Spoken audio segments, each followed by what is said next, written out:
thank you so much for such an illuminating, touching, and informative documentary. I think, it's easy for us to forget how groundbreaking this show really was. So let's talk about that. Marilyn, your film not only celebrates this iconic and important part of our American popular culture for the last 50 years, but it really helps us understand and contextualize it. And you have explored ballroom dancing in New York and other documentaries involving performance in young people, and you worked on the Electric Company. What prompted you to take on this particular project? A story that I love to tell. I, on occasion, direct short segments for Sesame Street, the current incarnation of Sesame Street. And one of the first things I did for them was a music video with Ernie. And I was so excited. Once we wrapped, I posted a picture of Ernie and I on Facebook. And Trevor, who I've known for 25 years. Something like that, yeah. Had just optioned the book by Michael Davis, Street Gang, and was looking for a director.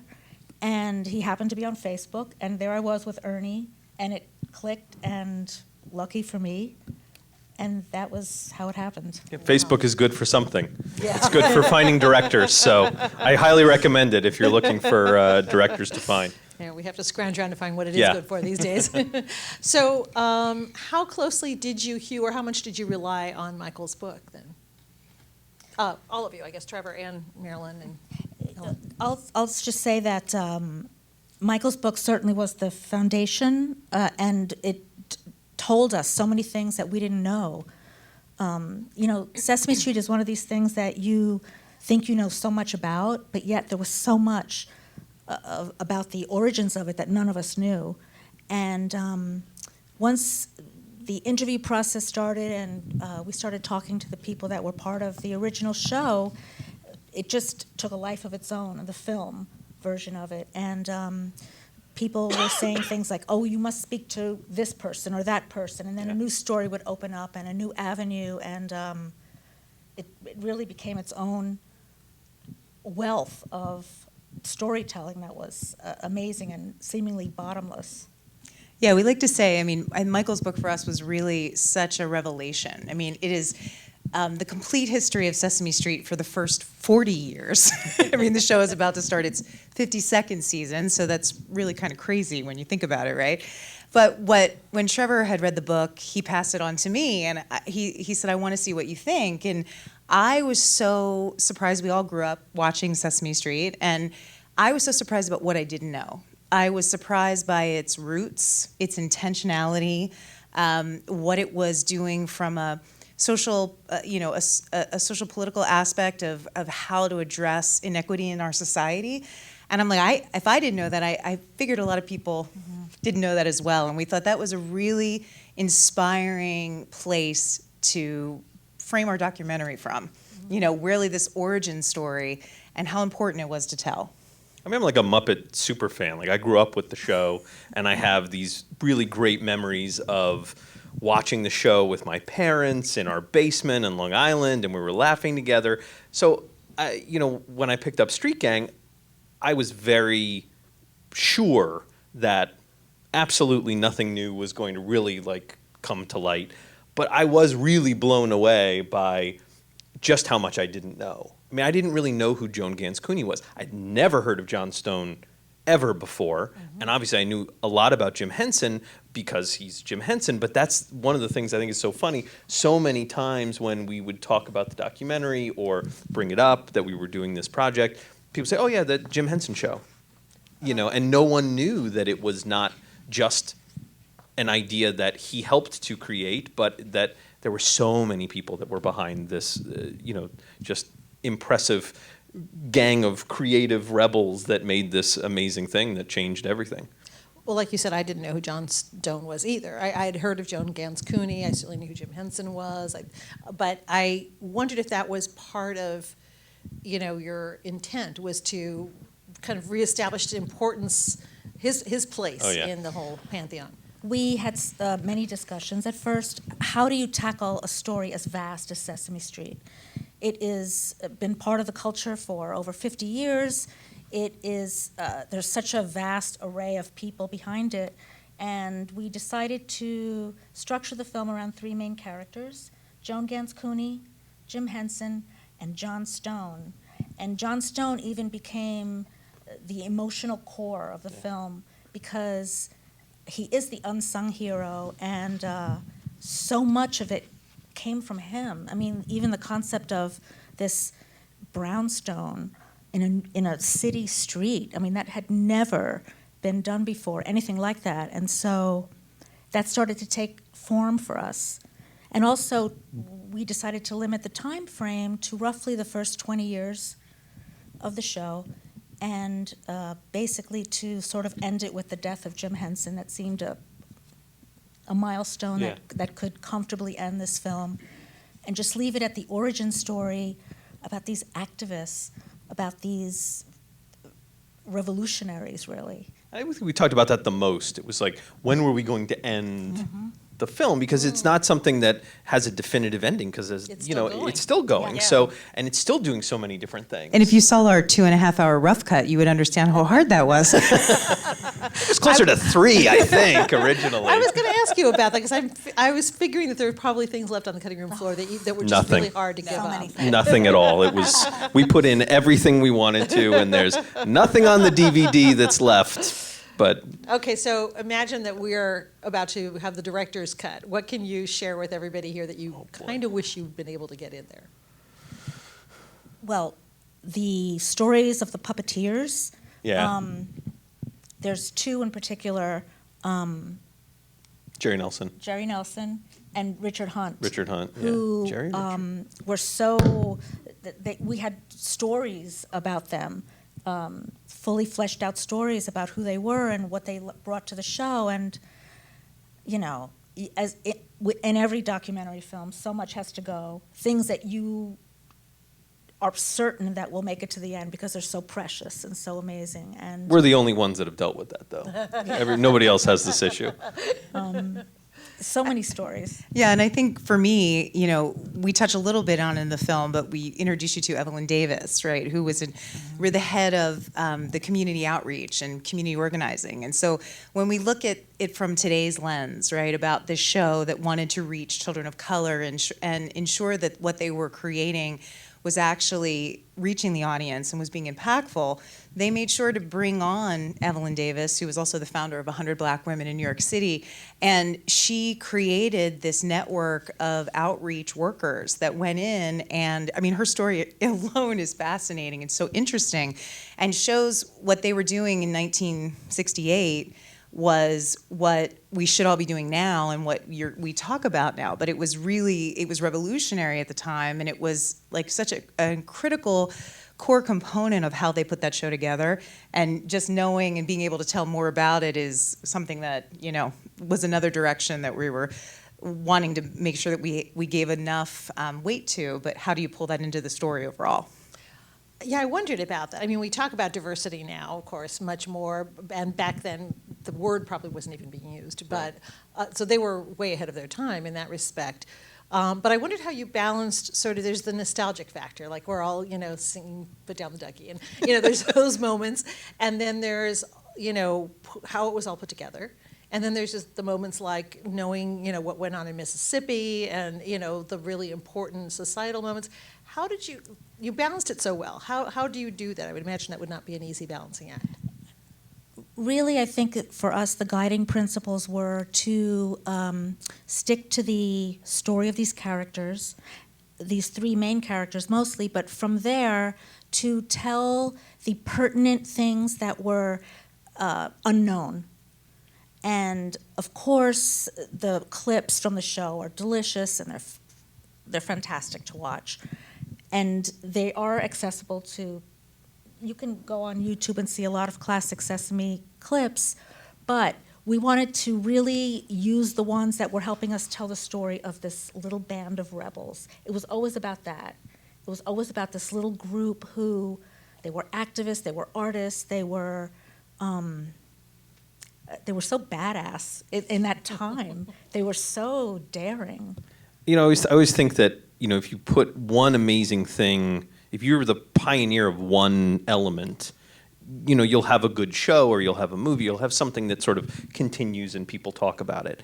But there were so many firsts that happened with Sesame.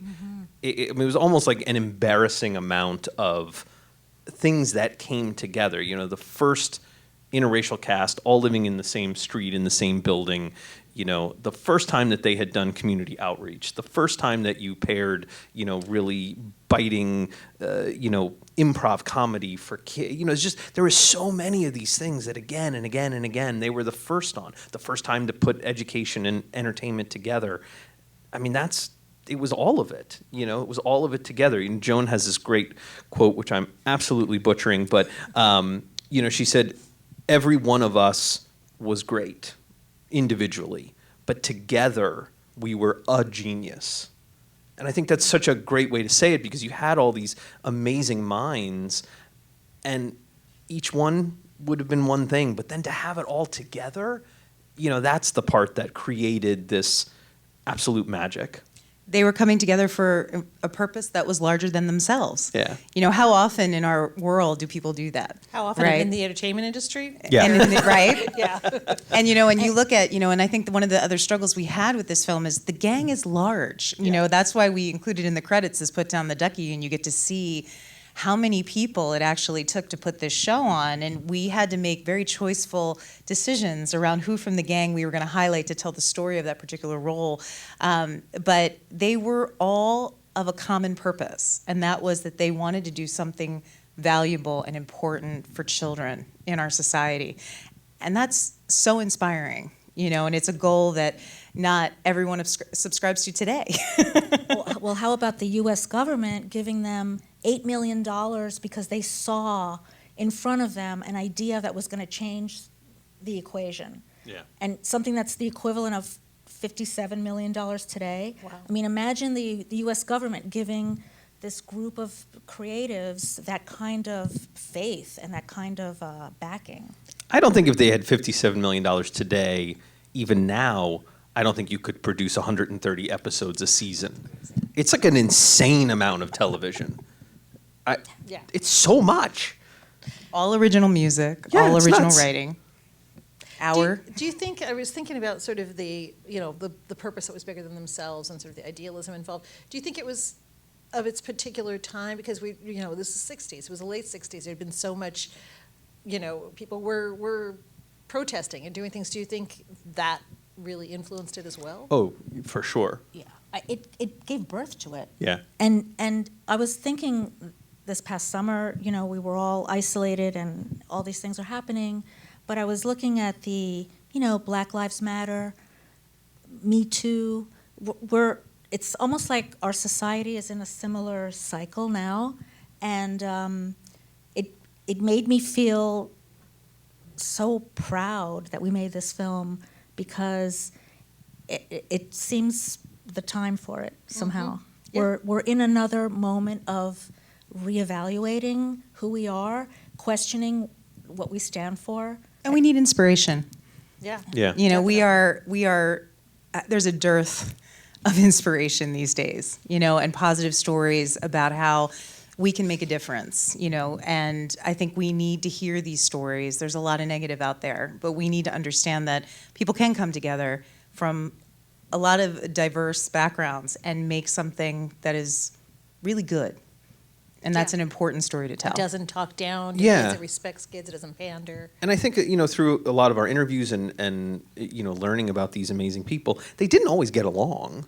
Right. There weren't always moments. It didn't make it into the film, but I think it was either Chris or Nick who said, they fought, but they fought like family fights. Well, maybe some people's family fights dirty. I don't think anybody would want to see my family That's not fights. this movie. That's a different film. Don't. But they all, as Chris says at the end of the movie, they loved each other.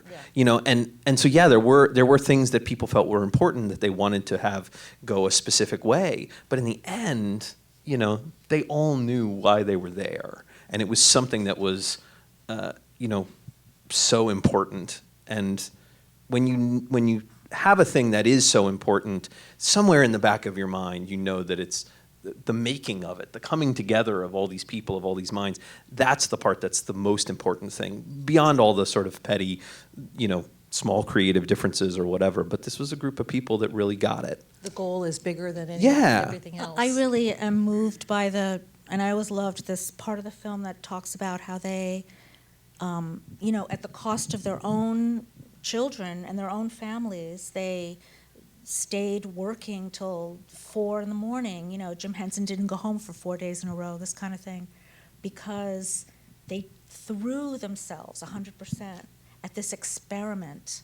That's what it was. It was an experiment. It was completely throwing something against the wall to see if it would stick, and they gave themselves to it. 100%. And there's a personal toll for that. And I think that was an important part, that Right. when you're giving yourself up to something bigger, that you do have, you're giving up something in that, right? And that was also, people like we have delicious Muppet outtake moments in the film, right? And we love seeing these, but there's a purpose for these outtakes. It's because we're showing real people at work. This film's about the gang and these people that have come together, and they didn't go home. They worked for multiple days. They had moments on set. Sometimes they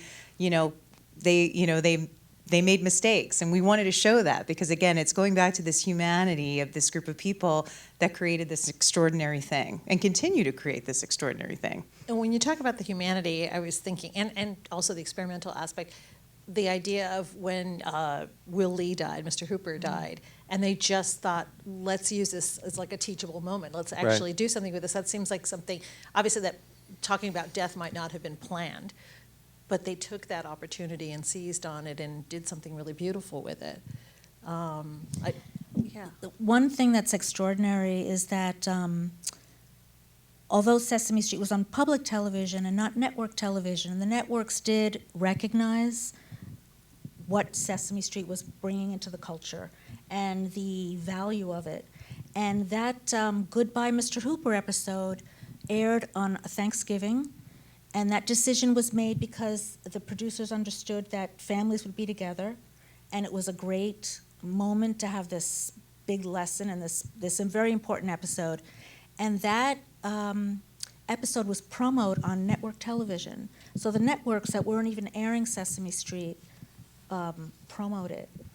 This is it's just something that doesn't happen today. Another groundbreaking moment. And even in the beginning of the show, it was on network television, the very first few episodes, because everybody knew how important it was.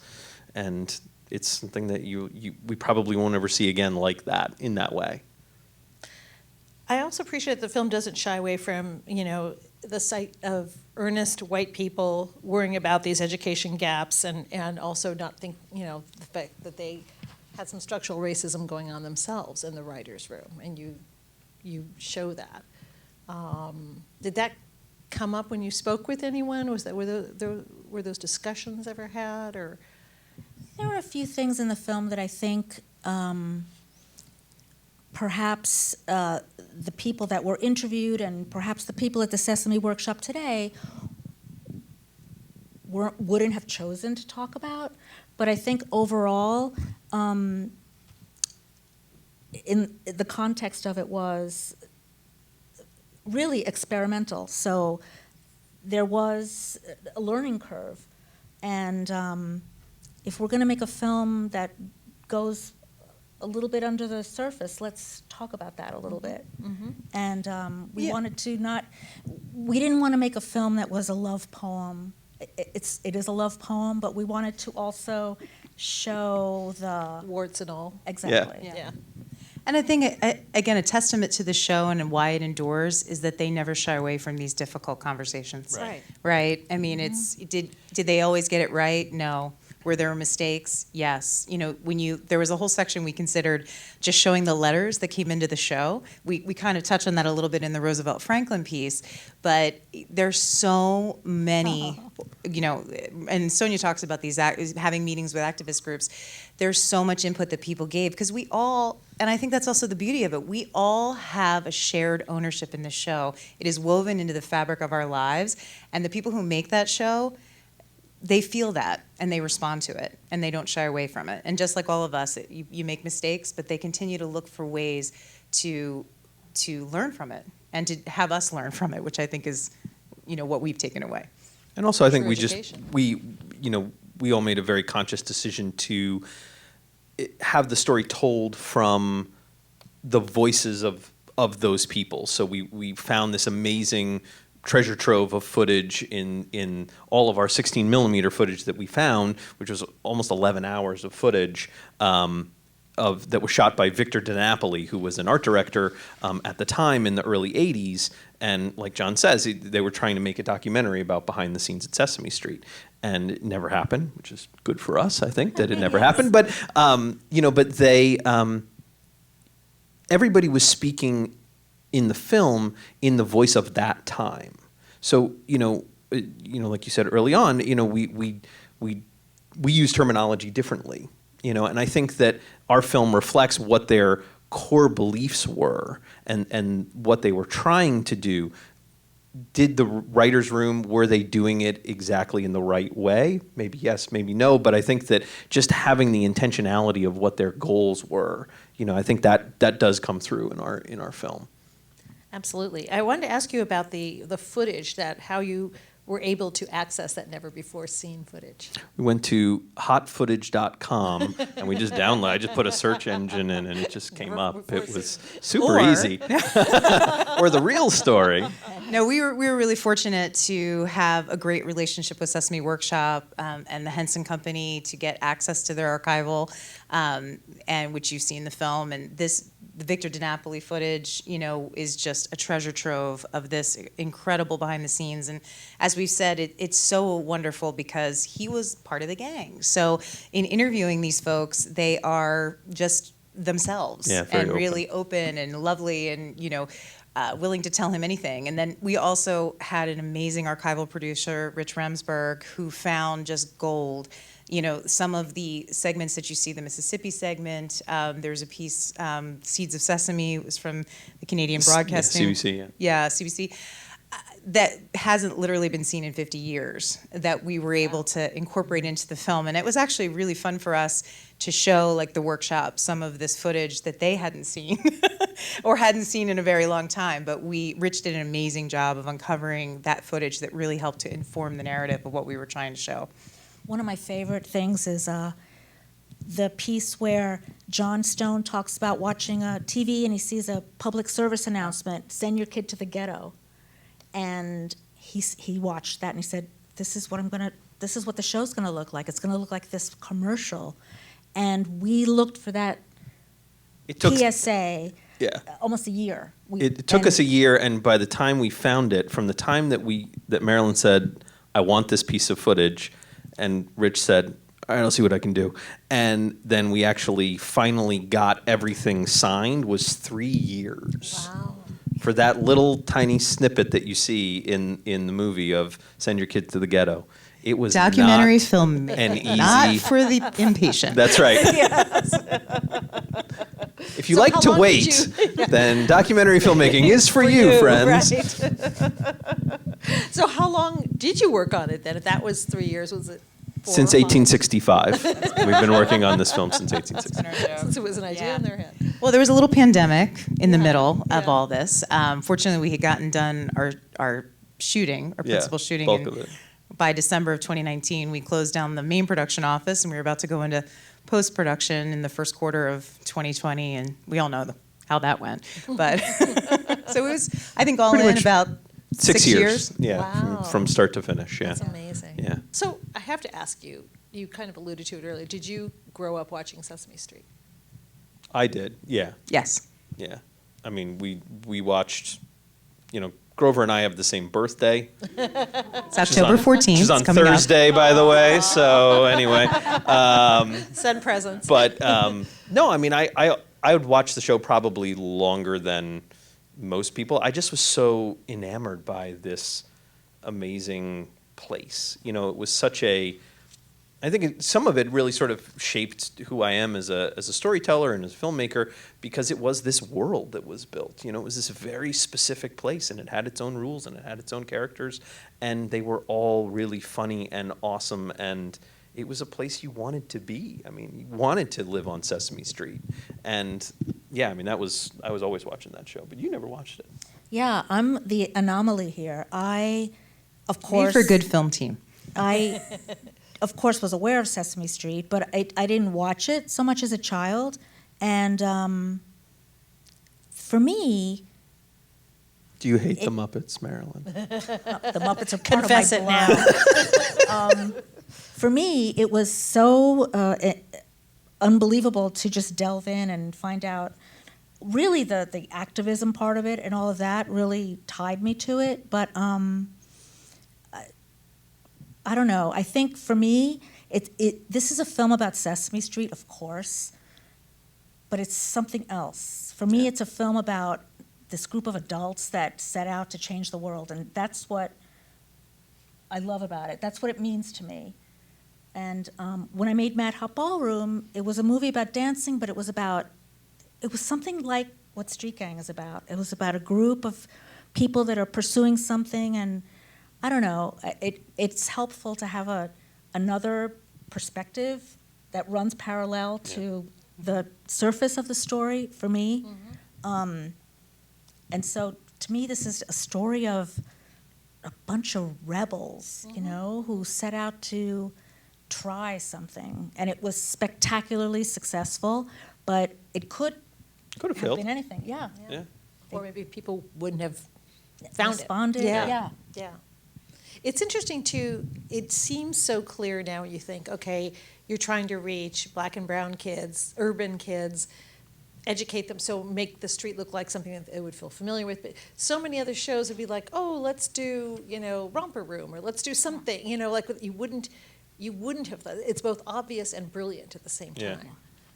Yeah, and I think that is, and I think the best part about that was it resonated with every child that watched the show, right? It And didn't so put off the kid who was raised in a mansion or something. right. And I think that's another lesson. I mean, I think there are so many things that this, and I agree with, and obviously with Marilyn. I mean, what we want people to take away from this film is that the undercurrent here is be bold, be brave, reach out, like learn, step in.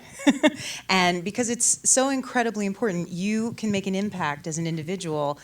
And it's important to know that you have that power within yourself. And I think that's what the show taught children. I mean, growing up watching Sesame Street, I very much viewed it as giving me a view into a world that I wanted to be a part of.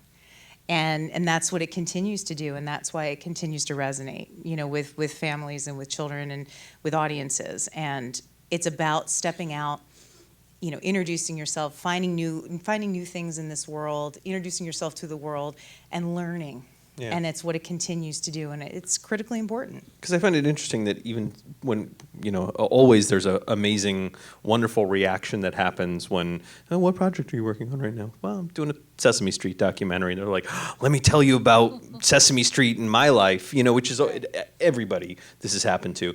But a lot of people that we talk to, it's like, well, I grew up in a farm town, and I learned what a city was because of Sesame Street.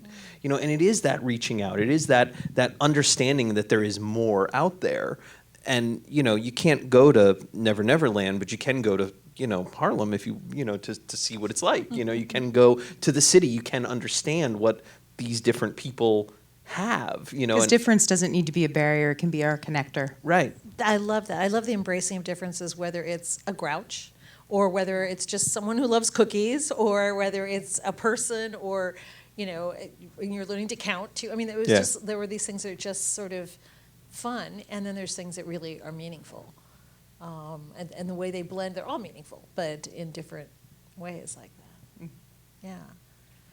I love that these comedy writers that were really aspiring to do adult entertainment, including Jim Henson, Right.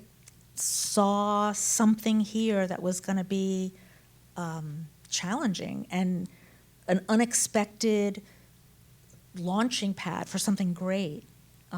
It wasn't just people that set out to do kids' TV. Right. They were from a different ilk. Yeah.